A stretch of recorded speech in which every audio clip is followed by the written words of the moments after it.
क्यों आखिर उमर अब्दुल्ला जो है बारामूला कॉन्स्टिट्यूंसी से हार गए। इंजीनियर रशीद जो अनएक्सपेक्टेड था, उन्होंने बड़ी अक्सरियत से जो है वहां से जीत लिया। मैं आपको बता दूं कि जिस तरीके से माहौल बना हुआ है, अभी ये तय होना जो है बाकी है कि किस तरीके से एनडीए अलायंस होगी, यानी कि वही सरकार बनाएगी या फिर इंडिया ब्लॉक जो है वो सरकार बनाएगा। हमारे साथ इस वक्त एक्सक्लूसिव नेशनल कॉन्फ्रेंस की सीनियर लीडर इफ्रा जान मौजूद है। इनसे जानने और समझने की कोशिश करेंगे कि किस तरीके से देखती हैं हाल ही में जो इंतखाबात के नताइज सामने आए हैं उन्हें। सबसे पहले इफ्रा जी, बहुत शुक्रिया वक्त देने के लिए। मैं आपसे ये पूछूं कि आप खुश हैं या फिर दुखी हैं। सवाल मुझे समझ नहीं आ रहा, क्योंकि आपके जो बॉस हैं वाइस प्रेसिडेंट यानी कि नायब सदर जो है उमर अब्दुल्ला, आपका सवाल 4 बार बोला आपने, बात वो हार गए। मियां अल्ताफ भी जीत गए और रूहुल्ला जी जीत गए। तो किस तरीके से देखेंगे इस पूरे इंतखाबात? लद्दाख में जो हमारे नेशनल कॉन्फ्रेंस के काफी करीबी कैंडिडेट रहे हैं, हाजी हनीफा जान, वो भी जीत गए। रूहुल्ला साहब भी जीत गए, हो गया सेकंड। मियां अल्ताफ साहब भी जीत गए, 3 जीत गए। तो करीबन 4 में से 3 सीट्स हम लोग जीत गए। अगर असेंबली सेगमेंटों की बात करेंगे, जो असेंबली एमएलए सेगमेंट्स होते हैं, कश्मीर के एमएलए सेगमेंट 35 एमएलए सेगमेंटों में इस टाइम हमारी लीड है। साउथ कश्मीर में करीबन 18 कॉन्स्टिट्यूंसीज में से 15 सेगमेंट्स में हमारी लीड है। सेंट्रल कश्मीर में 18 कॉन्स्टिट्यूंसीज में से 16 कॉन्स्टिट्यूंसीज में नेशनल कॉन्फ्रेंस की लीड है। ये छोटी बात नहीं होती है कि 18 में से आप 16 एमएलए को बनाओगे। नॉर्थ पे भी आ रही हूँ। एक सीट है जहां पे हम, ठीक है, 4 सीटों में से 3 जीत गए, 1 हम हार गए, वो तो मैं मान रही हूँ। अब आप बार बार की बात कर रहे हैं। जहां तक आप कह रहे हैं कि नॉर्थ आप लोग 1 सीट क्यों हार गए, उसका जवाब ये है कि वही कैंडिडेट इंजीनियर रशीद साहब ही कैंडिडेट थे 2019 में, और उसी कैंडिडेट को 2019 में अकबर लोन साहब ने हराया था। क्योंकि ये वोट जो है, अगर ये कैंडिडेट पे वोट जाता तो फिर अकबर लोन तो इंजीनियर रशीद को नहीं हरा सकते थे 2019 में जो हुआ। लेकिन आज चूंकि इंजीनियर रशीद साहब जेल में थे और ग्राउंड पे एक रूमर फैलाया गया कि अगर इंजीनियर रशीद साहब को जेल से छुड़ाना है तो उनको वो जेल से तभी बाहर निकल सकते हैं अगर वो एमपी बन जाएंगे। ये ग्राउंड पे एक रूमर और ये ग्राउंड पे एक मैसेज फैलाई गई थी। ये वजह रही कि एक वेव, सिंपैथी वेव जो है उनके फेवर में और उनके तिहार से बाहर निकलने के फेवर में, क्योंकि लोगों को नहीं पता है लीगल पेचीदगियां कि ऐसा कोई सिस्टम है नहीं, ये था। फिर ठीक है, तिहार की अथॉरिटीज जो हैं, गवर्नमेंट ऑफ इंडिया जो है, उन्होंने भी उनको एक अच्छा खासा सेटअप तिहार से बना के दिया। पूरा उनका जो वेब कैमरा वगैरह वो सारा सेटअप था उनके पास गवर्नमेंट की तरफ से, जेल अथॉरिटीज की तरफ से। गुड डेमोक्रेसी में होना चाहिए, जिसकी वजह से वो बात कर पाए। उनके जो फर्जंद है उन्हें अच्छे से कैंपेन करने दी। अदरवाइज यूजुअली पुलिस क्या करती है कि अगर कोई टेरर अक्यूज्ड होता है उसको तो बंद ही किया जाता है, उनके बच्चों को भी जेल में बंद किया जाता है, नौकरी देना तो दूर की बात।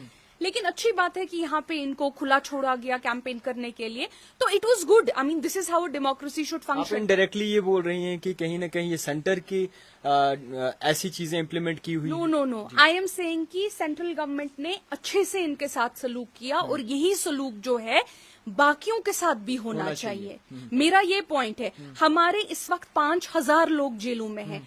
उन 5000 लोगों को अपनी माँ को फोन करने नहीं दिया जाता है।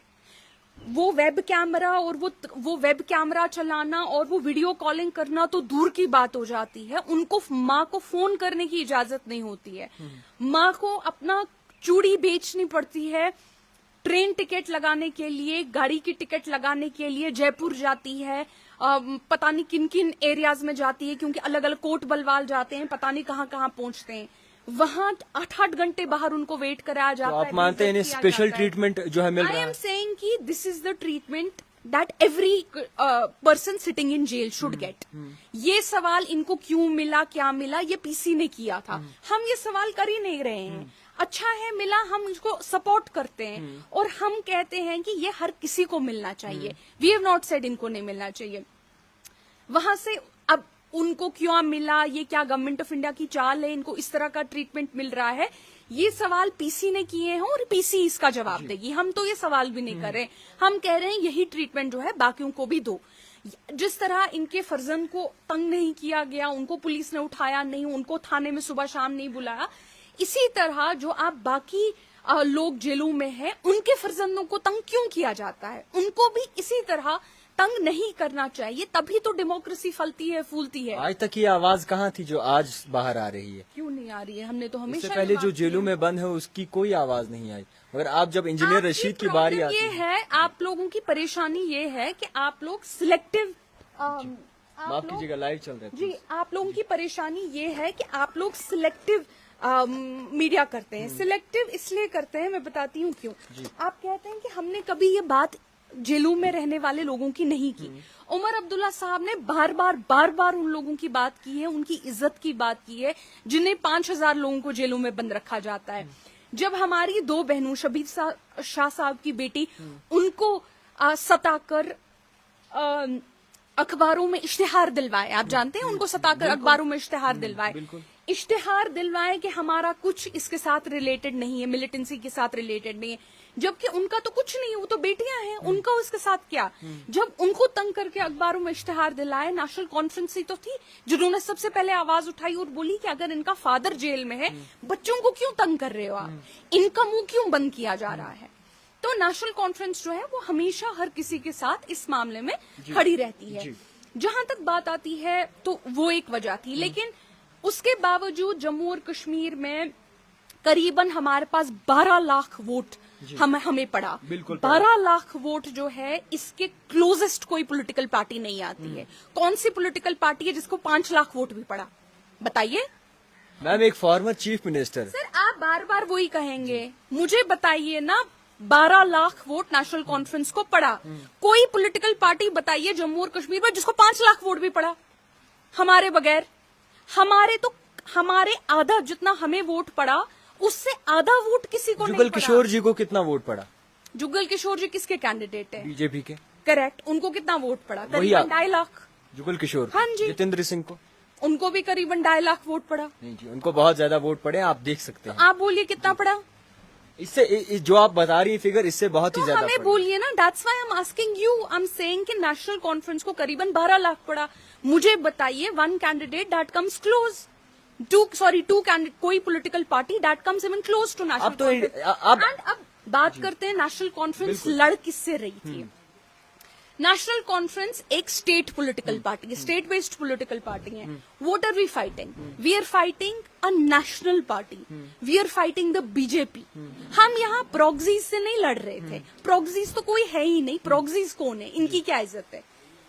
हम लड़ रहे थे बड़े बड़े उन दिग्गजों से जो हजारों लाखों करोड़ों की फंडिंग बीजेपी को करते हैं।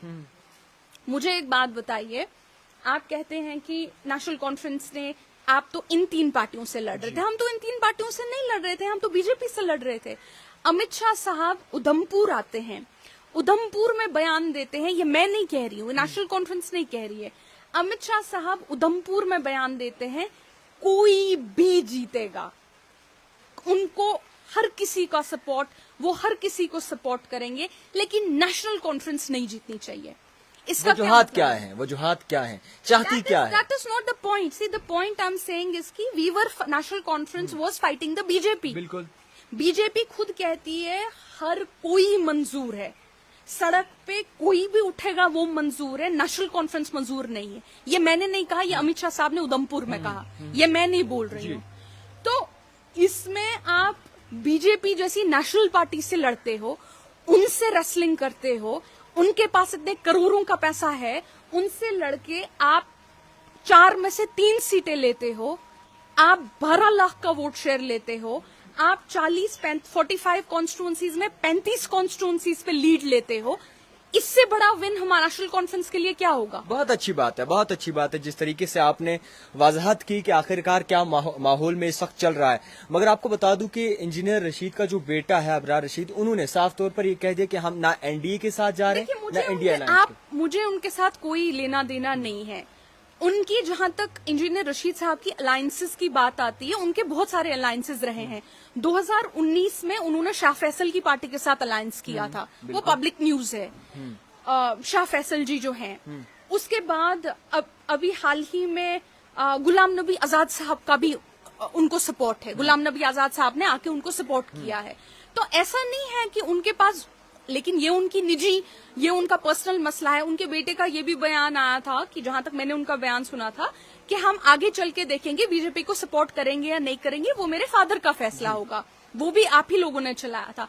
सो ये हमें क्या, वो किसके साथ करेंगे? वो एक इंडिपेंडेंट पार्टी है जिसके साथ वो शाह फैसल साहब के साथ अलायंस करें, वो बीजेपी के साथ करें, वो कांग्रेस के साथ करें, वो गुलाम नबी आजाद साहब के साथ करें, they are an independent party.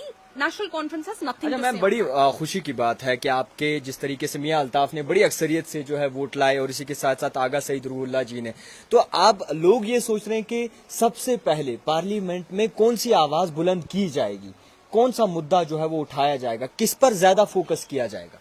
देखिए, पार्लियामेंट में डेवलपमेंट के मुद्दे पे, डेली वेजेस के मुद्दे पे, बेरोजगारी के मुद्दे पे, 370 के मुद्दे पे, जम्मू और कश्मीर को एक जेल बनाने के मुद्दे पे, यहाँ पे लोगों की आवाज बंद करने के मुद्दे पे, ये सारी बातें जो हैं वजाहत में उठाई जाएंगी।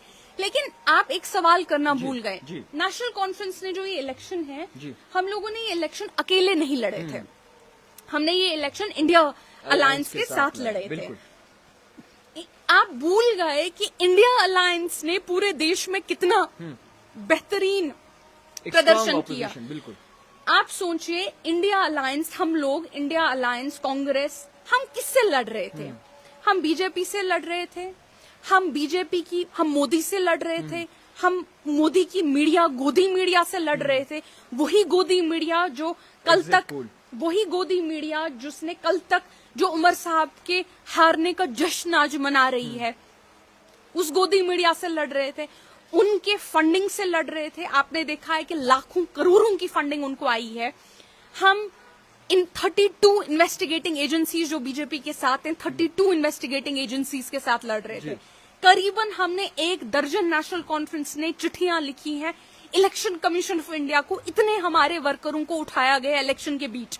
जो हमारा पोलिंग एजेंट होता था, कहीं का पोलिंग एजेंट होता था, उसको शाम को पुलिस ने, कितने सारे पुलिस वालों ने उनको थानों पे उठा के पोलिंग एजेंट हमको चेंज करने पड़े सुबह, क्योंकि वो उठाए गए।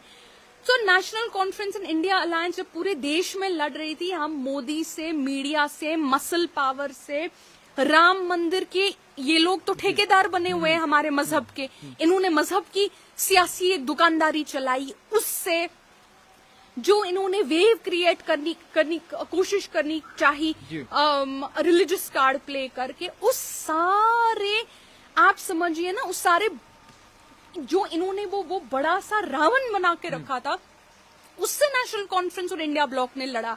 और उसके बावजूद इंडिया अलायंस जो है कांग्रेस के साथ 233 सीट्स हम लोगों ने ली और बीजेपी को मेजोरिटी क्रॉस करने नहीं दी। बीजेपी ने क्या बोला था?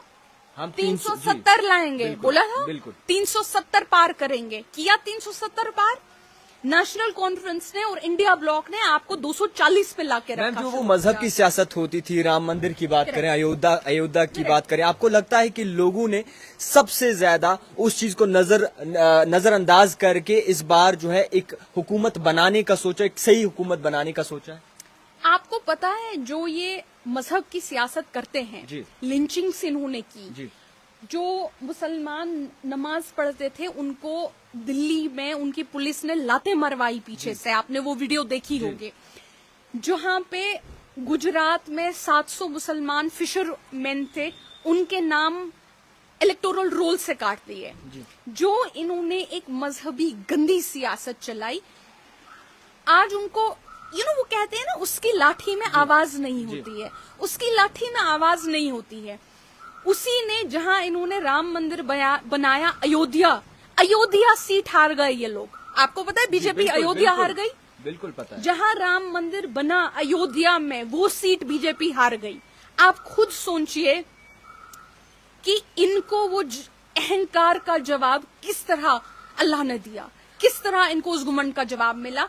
और वो भी साथ में आपके पास सब कुछ है, इन्वेस्टिगेटिंग एजेंसीज हैं, पैसा है, जेल के लोग हैं, हजारों करोड़ों का अंबानी अडानी का पैसा है, मीडिया है, मीडिया को आपने गोदी मीडिया बना दिया है, कोई बात नहीं कर सकता है, डर का एक माहौल बना है, उसके बावजूद आप हारते हैं। कहें तो क्या कहें इस पे? अच्छा मैम, एक और सवाल रहेगा। जिस तरीके से अगर बात करेंगे यहाँ पे साउथ की, तो साउथ की एक जो जीत आई है अनएक्सपेक्टेड था, बिल्कुल नहीं और था। बाकायदा कैसे जी unexpected? आधे सोच रहे थे कि शायद महबूबा मुफ्ती जो है वो बाजी मार जाए, मगर मियां अल्ताफ को जिस तरीके से लोगों का प्यार मिला है, जिस तरीके से मियां अल्ताफ साहब I ने don't know आप किस बात पे बोल रहे हैं कि साउथ का जो हमारा win एग्जिट था, पोल बता रहे थे, मैं Exit उनकी polls जो थे वो तो पहले से ही एनसी को 3 सीटें इनफैक्ट दे रहे थे, लेकिन जो साउथ की अगर आप सीटें देखेंगे, मियां अल्ताफ साहब कोई अचानक से निकाले गए कैंडिडेट नहीं है। वो 5 टाइम्स एमएलए रहे हैं, 25 साल वो एमएलए अपने बलबूते पे रहे हैं। मियां अल्ताफ साहब जो हैं वो एक स्पिरिचुअल लीडर भी हैं, वो एक ऐसे लीडर हैं, इतने शाइस्ता लीडर हैं कि उनके खिलाफ कभी महबूबा जी खुद नहीं बोल पाई, कभी बोला उन्होंने किसी स्कैम में इन्वॉल्व थे, किसी में इन्वॉल्व थे, क्योंकि कोई था ही नहीं ऐसा।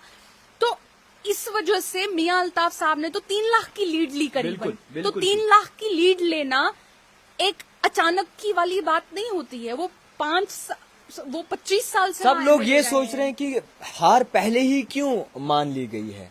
किसने आप मान ली है? कई सारे ट्विटर्स पे आप देख सकते हैं, उमर अब्दुल्ला जी ने ट्वीट किया, सजाद लोन ने because ट्वीट किया, that is तो because- पहले ही हार क्यों मान लेनी I don't चाहिए। understand this। जब आप पोलिंग करते हो, पोलिंग में जब आप देखते हो कि मतलब अरे 10 डब्बे हैं, 10 डब्बों में से 5-6 डब्बों में से आपको वोट नहीं मिला, दूसरे कैंडिडेट को वोट मिला, तो आप समझ गए ना कि बाकी डब्बों में क्या है। So it is very graceful.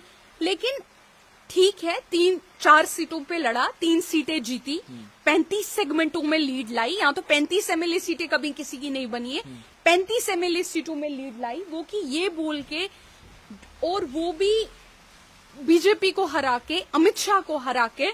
हमने ये इलेक्शन, माफ कीजिएगा, सजाद लोगों के खिलाफ, किसी के खिलाफ नहीं लड़ा। हमने ये इलेक्शन अमित शाह के खिलाफ लड़ा, बीजेपी के खिलाफ लड़ा। उन्होंने खुद बोला कोई भी कबूल है, उमर अब्दुल्ला कबूल नहीं है। अच्छा, जो 2019 के बाद जो नई पार्टियां आई थी और जो ABCD पार्टी कहलाते थे, उनका जिस तरीके से इस वक्त रुझान रहा है, उस पे क्या कहेंगे आप? देखिए, जो ABCD पार्टियां हैं वो सिर्फ ABCD पार्टियां नहीं है, बहुत सारी पार्टियां हैं जिनको दिल्ली का टैसिट सपोर्ट है। अमित शाह साहब ने, मैं थक जाऊंगी ये बोल बोल के, उन्होंने खुद कहा नेशनल कॉन्फ्रेंस के बगैर हर पार्टी को उनका सपोर्ट है। तो आप भी कल को खड़े हो जाएंगे नेशनल कॉन्फ्रेंस के खिलाफ, आपको भी दिल्ली फोन लगा के जेब में 1 करोड़ रुपए थमा देगी।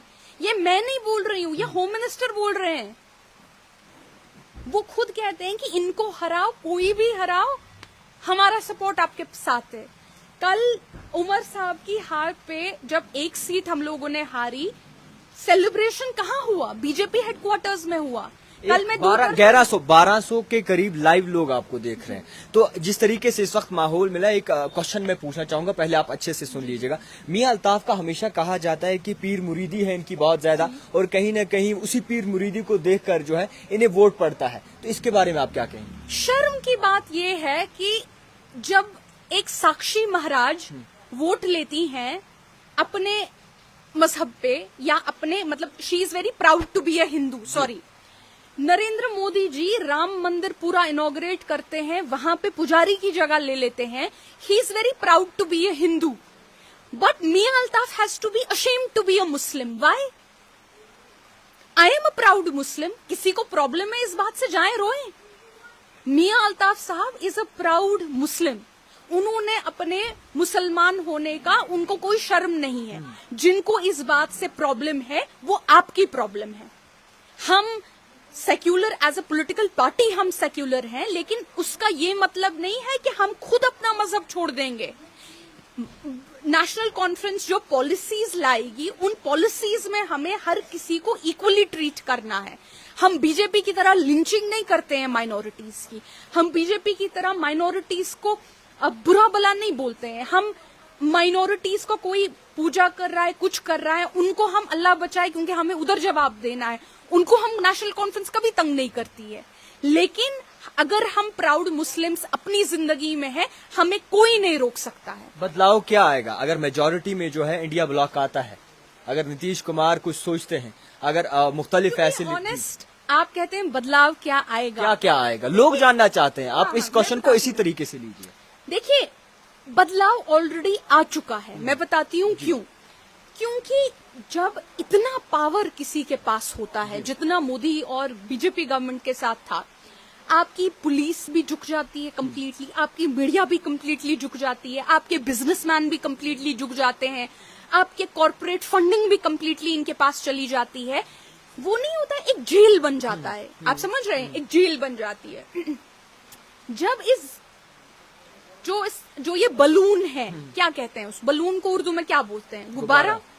जब इस गुब्बारे में से हवा निकल जाती है ना, वो सरकार बनाए भी, लेकिन जब एक बार इस गुब्बारे में से हवा निकल गई, जज भी अब शायद जजमेंट देने से डरेगा नहीं, मीडिया भी अब अपना काम करने से उतना नहीं डरेगी जितना वो डरती थी। जितना जर्नलिस्टों को अरेस्ट किया गया, न्यूज क्लिक के जर्नलिस्ट को तो कितनों को अरेस्ट किया गया। दैनिक भास्कर का एक जर्नलिस्ट था जिन्होंने स्मृति ईरानी जी से कुछ गलत सवाल कर लिया था, उस दैनिक भास्कर के जर्नलिस्ट को नौकरी से निकाल दिया। ऐसे ऐसे तो कितने जर्नलिस्टों को जेल में बंद कर दिया इन्होंने। मोहम्मद जुबैर को बंद कर दिया, ट्विटर पे बंद कर दिया, कश्मीर में यूएपीए लगा लिए, किसी ने कुछ बोल दिया। उस सारे पे एक चेक और बैलेंस लगता है। जो लॉज और कानून इन्होंने लाए, डिमोनेटाइजेशन जैसा कानून, नोटबंदी जैसा, जिसमें इन्होंने, कश्मीरी में कहते हैं खखर दिसिमा, कमर तोड़ दी इन्होंने इकोनॉमी की, लोगों की, गरीबों की। फार्म लॉज, किसानों के जो लॉज इन्होंने लाए, कमर तोड़ दी यहाँ के लोगों की। गुमन था, ये सारी चीजें जो हैं इन पे एक ब्रेक लग जाती है। आप समझ रहे हैं? तो ये कहना कि अगर इंडिया अलायंस की गवर्नमेंट बनेगी तब तो बहुत बदलाव होगा, लेकिन अगर हमारी सरकार नेशनल स्टेज पे बनती भी नहीं है, बीजेपी को जितना हमने रोक लगाया है उसमें भी फर्क आएगा। लेकिन जरूरी है, बहुत जरूरी है कि अब बीजेपी का जो मकसद होगा, अब असेंबली के इंतखाबात हैं, बिल्कुल, उसमें जैसा अमित शाह साहब ने कहा है, नेशनल कॉन्फ्रेंस के बगैर कोई भी चलेगा। तो बहुत सारे जो फंडिंग जो नेशनल कॉन्फ्रेंस के खिलाफ आएगी, पैसा नेशनल कॉन्फ्रेंस के खिलाफ आएगा, नेशनल कॉन्फ्रेंस के खिलाफ किस तरह के कैंडिडेटों को खड़ा किया जाएगा आप सोच भी नहीं पाएंगे। असेंबली इंतखाबात, बिल्कुल। क्या लगता है असेंबली इंतखाबात में नेशनल कॉन्फ्रेंस उसी तरीके से कमर कस के अब खड़ी रहेगी जिस तरीके से पहले थी? क्या कोई? बिल्कुल बिल्कुल, हमारा मुकाबला बीजेपी से है।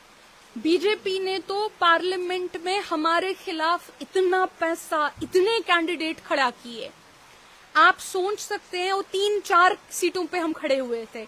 जब कल को असेंबली में नेशनल कॉन्फ्रेंस खड़ी होगी जहां 90 सीटों पे नेशनल कॉन्फ्रेंस लड़ेगी, आप इमेजिन कीजिए बीजेपी कितना पैसा, कितने कैंडिडेट, किस तरह के कैंडिडेट, जिन कैंडिडेटों को आपने कभी सोचा भी नहीं होगा ये बीजेपी के साथ इनडायरेक्टली सपोर्ट कर सकते हैं, लेकिन लगेगा करेंगे तो कर लेंगे, ऐसे कैंडिडेट भी खड़े किए जाएंगे। डीपीएपी के एक लीडर कहते हैं, हाल ही में इंटरव्यू हुआ, उनका कहना है कि नेशनल कॉन्फ्रेंस ने भी जो है अंदर से सेटिंग कर ली है और नेशनल कॉन्फ्रेंस जो है, conference is with India alliance, हम पूरे देश में बीजेपी को हरा रहे हैं। अगर डीपीएपी ने किया क्या? आजाद साहब की टीम कह रही है, आजाद की टीम, मतलब आजाद हैं। आप, ये पूरा देश जानता है आजाद कितने आजाद हैं जी। मुझे बस आजाद साहब एक क्या भारत क्या मिला था, पद्म भूषण।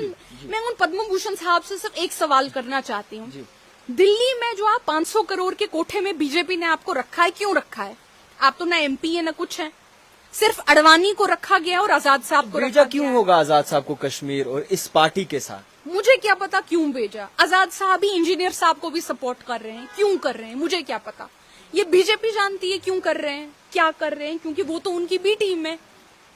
जहां तक नेशनल कॉन्फ्रेंस की बात है, हम लोग जो नैरेटिव क्या बना, हम लोग इस बात के साथ हैं कि जो अगस्त 5, 2019 को हुआ वो नाकाबिले बर्दाश्त है।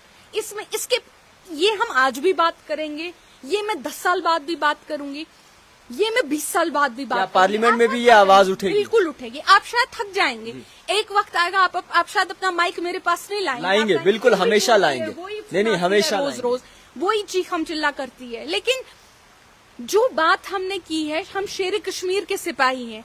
पिछले 90 साल से हमारे खिलाफ ये बीटी में खड़े करते हैं, कभी बख्शी, कभी सादिक, कभी मीर कासिम, कभी कोई। लेकिन एक बात मैं आपको बोलूंगी जावेद साहब,